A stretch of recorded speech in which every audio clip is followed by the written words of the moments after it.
آج کل تو رات کے 10 11 بجے تک بازار چلتے ہیں. بجلی کا دور ہے, برق کا دور ہے, ترقی کا دور ہے, ٹیکنالوجی کا دور ہے. اس زمانے میں چراغ تھے اور چراغ بھی سب کے گھروں میں نہیں جلتے تھے. اس زمانے میں چراغ بھی صرف مالداروں کے گھر میں جلتے تھے. بازار میں تو چراغ کا تصور نہیں تھا. ادھر آسمان کا سورج غروب ہوگا, ادھر بازار کی رونق ختم ہو جائے گی. اس لیے جلدی جلدی لوگ اپنے سامان کو سمیٹ رہے تھے. مگر اس بازار کے اندر مکہ المکرمہ کے بازار میں ایک بڑھیا تھی جو کبھی دائیں دیکھتی, کبھی بائیں دیکھتی, کبھی آگے دیکھتی, کبھی پیچھے دیکھتی. ایسے وہ دیکھ رہی تھی جیسے کسی کا انتظار کر رہی ہو, جیسے وہ کسی کی منتظر ہو.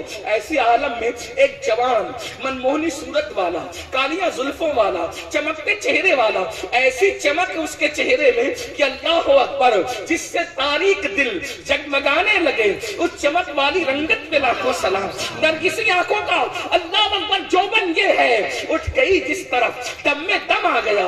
اس نگاہ عنایت پہ لاکھوں سلام. پیشانی کا حال یہ ہے جس کے ناطے شفاعت کا صحرا رہا. اس جبین سعادت پہ لاکھوں سلام. ہاتھوں کی کیفیت یہ ہے اللہ اکبر, ہاتھ جس سمت اٹھا غنی کر دیا. موجے بیر سماعت پہ لاکھوں سلام. کیفیت یہ ہے کہ کبھی حلیمہ کی بکریوں کے پیچھے چلتے عاجزی کرنے پر آ جائے, لیکن جب اپنی شان دکھانے پر آتے ہیں تو پھر جبریل بھی ساتھ نہیں چل سکتے, بلکہ جبریل بھی تھک کے بیٹھ جاتے ہیں.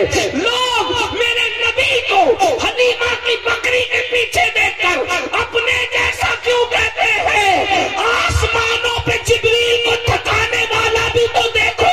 اللہ اکبر, جس کے ساتھ جبریل چلتے تھک جائے اس کی رفتار کا عالم کیا ہوگا. میرے امام کہتے ہیں تھکے تھے روح الامی کے بازو, کہاں وہ دامن کہاں وہ پہلو. رکاب چھوٹی امید ٹوٹی, نگاہ حسرت کے ولولے. معراج بیان ہو رہی تھی ابھی 2-4 دن پہلے لوگ معراج بیان.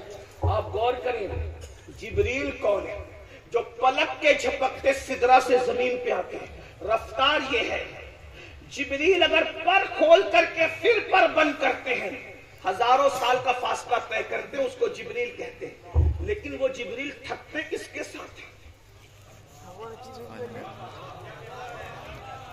تھکتے کس کے ساتھ ہیں؟ میں نے نعرہ لگانے سے روکا ہے, سبحان اللہ کہنے سے نہیں روکا. اتنا ڈر کر کے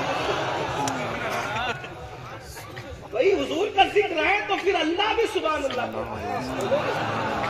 میں لوگوں کو کہتا ہوں کہ جب اللہ کے رسول کا ذکر آتا ہے تو اللہ بھی سبحان اللہ کہتا ہے. لوگ کہتے ہیں وہ کیسے کہتے ہیں؟ میں نے کہا سبحان اللہ دی, اللہ خود کہتا ہے نا. پہلے ذکر مصطفیٰ آ رہا ہے تو پہلے خود ہی کہہ رہا ہے سبحان اللہ دی, خود کہہ رہا ہے اللہ پاک ہے.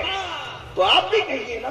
لیکن میں تھوڑی سی بات آپ کو بتاؤں, اگرچہ بنگال میں یہ شعر کی تشریح تھوڑی مشکل ہے, اس لیے کہ یہاں کے لوگ بنگلہ زبان بنگلہ ہی بولتے ہیں. ہاں, لکھنؤ اور دلی والوں کو اس کی سمجھ نہیں آ سکتی, تو بنگلہ والوں کو اس کی سمجھ کم آئے گی. لیکن میں کوئی اس میں ڈروں گا نہیں. کیوں؟ اس لیے کہ زبان سمجھ میں آئے نہ آئے, عشق کے جذبات سب کے یکساں ہوتے ہیں. زبان والوں کو سمجھانا مشکل ہے, عشق والوں کو سمجھانا مشکل نہیں ہے. اور پھر اگر خانقاہ بخاریہ کے سید کے قدموں میں بیٹھے ہو تو اور زیادہ آسان ہو جاتی ہے. غور فرمائیں, وہ جبریل جو پر پھیلا کر صرف سمیٹ لیں تو ہزاروں سال کا فاصلہ طے کر لیتے ہیں, اس جبریل کو تھکانا کوئی معمولی کام ہے. اور تھکن بھی کون سی تھکن؟ میں کوئی بہت مفکر اور علم والا آدمی نہیں ہوں. نقیب صاحب نے بڑی نوازشات کی, دعا کرتا ہوں کہ اللہ ان کے جملوں کو میرے لیے دعا بنا کے قبول کرے گا. لیکن شاید یہ مجھے جانتے نہیں ہیں, اس لیے انہوں نے اتنی بڑی باتیں کہہ دی. اللہ ان کے حسن ظن کی لاج رکھے, اور یہ جو دعائیں انہوں نے میرے لیے کہ اللہ وہی دعائیں ان کے حق میں قبول کرے.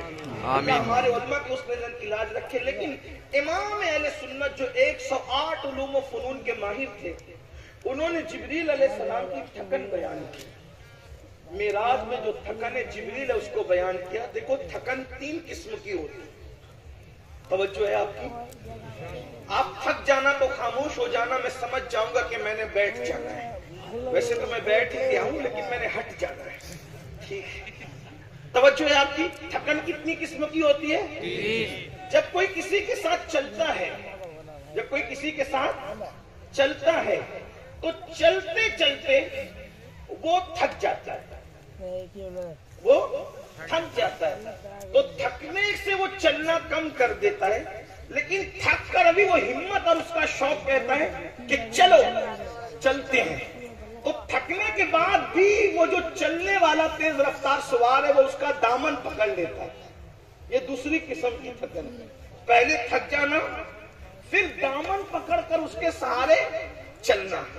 اور نمبر 3، پھر اتنی تھکن ہو جاتی ہے کہ دامن چھوٹ جاتا ہے اور چلنے والا بیٹھ جاتا ہے، اب نہ پیر ساتھ دیتے ہیں نہ دامن ساتھ دیتا ہے، تو وہ حیرت سے جانے والے کو دیکھتا رہتا ہے۔ یہ تیسرے نمبر کی تھکن ہے، پہلے تھک جانا پھر دامن پکڑ لینا، پھر تھک کر کے چلنے کے قابل نہ رہنا تو دامن کا چھوٹ جانا اور جانے والے کو صرف نظروں سے ٹک ٹکی باندھ کر شوق سے دیکھنا۔ وہ جبریل جو پر کھول کے بند کرے تو ہزاروں سال کا فاصلہ طے کرے، جب معراج میں میرے نبی کے ساتھ چلے تھے تو حلیمہ کی بکریوں کے پیچھے چلنے والا میرا نبی جب اپنی شان کے مطابق آگے بڑھا تو امام اب جبریل کی تینوں تھکن کو بیان کرتے۔ نمبر 1، تھکے تھے روح الامی کے بازو، کہاں وہ دامن کہاں وہ پہلو۔ دوسرے نمبر تھکے تھے روح الامی کے بازو، کہاں وہ دامن کہاں وہ پہلو، رکاب چھوٹی امید ٹوٹی، نگاہ حسرت کے ولولے۔ سبحان اللہ سبحان اللہ، واہ کیا بات ہے۔ جبریل کی تھکن پہلے نمبر کی نہیں تھی بلکہ جبریل کی تھکن تیسرے نمبر کی تھی۔ ایسا تھک چکے تھے کہ جا نہیں سکتے تھے، بس نگاہ حسرت سے دیکھ رہے تھے اور حضور وہاں گئے پھر جہاں جبریل کا گمان بھی نہیں جا سکتا۔ گنجے جو چٹکے تھے کے بعد میں بلبلے سدرا تک اس کی منہ سے بھی محرم نہیں۔ اللہ اکبر، یہ اپنے نبی کی شان ہے، لیکن عاجزی دیکھو۔ اللہ اللہ، وہ بڑھیا کسی کا انتظار کر رہی ہے، انتظار کرتے ہوئے دائیں بائیں آگے پیچھے دیکھتی ہے۔ ایک جوان من موہنی صورت والا آتا ہے، آ کر کے کھڑا ہوتا ہے، کہتا ہے مائی کس کا انتظار ہے؟ سبحان اللہ سبحان اللہ۔ مائی کس کا انتظار ہے؟ بڑھیا نے کہا اے جوان، کوئی مزدور چاہیے، میرا سامان بکا نہیں ہے، میں اس کو سر پہ اٹھا کے گھر نہیں لے جا سکتی، میرا سامان کوئی اٹھا کر کے لے جائے۔ اس جوان نے کہا مائی میں اٹھا دوں؟ ہائے ہائے، غور سبحان اللہ۔ نہ مذہب دیکھا، نہ علاقہ دیکھا، نہ برادری دیکھی، دیکھے تو صحیح۔ لوگ کہتے ہیں یہ دہشت گردی اور وہ نفرت، ہمارے یہاں نفرتیں ہے ہی نہیں۔ سبحان اللہ۔ ہمارا مذہب تو کہتا ہے محبت سب کے لیے، نفرت کسی کے لیے نہیں۔ ہم نفرت کہاں سے لائیں؟ اس لیے کہ نفرت کیا نفرت ہے؟ ہاں البتہ یہ ضرور ہے جس سے اللہ و رسول حکم دے دے پھر ہم اس پر عمل کرنے کے لیے لازم ہمارے لیے، کیونکہ ہم پابند قرآن و سنت کے۔ پھر کیا ہوا؟ اس جوان نے اس بڑھیا کا سامان اپنے سر پہ اٹھایا، اٹھا کر کے بڑھیا آگے چلی، جوان پیچھے چلا، اس کا گھر آیا، اس جوان نے سامان رکھ دیا۔ بڑھیا نے کہا بیٹے میرے پاس مزدوری دینے کے لیے پیسے نہیں۔ جوان نے کہا مائی اگر تو مزدوری دینے کے لیے پیسے نہیں رکھتی تو میں کوئی مزدور بھی نہیں، میں کوئی مزدور نہیں ہوں، میں نے تو انسانیت کے ناطے تیری مدد کی ہے، میں نے کوئی مزدوری نہیں کی ہے۔ اس بڑھیا کو پیار آ گیا، اس جوان نے کہا اچھا میں چلوں؟ اس نے کہا رک، تیری صورت بڑی پیاری ہے، سبحان اللہ۔ تیری صورت من کو بھاتی ہے، من بھاتی تیری صورت ہے، مزدوری تو نہیں دے سکتی، چند جملوں کا بوجھ تیرے دامن میں ڈال دیتی ہوں، اس لیے کہ پیسوں سے زیادہ قیمتی کبھی کبھی نصیحتیں ہوتی ہے۔ اے جوان ادھر آ،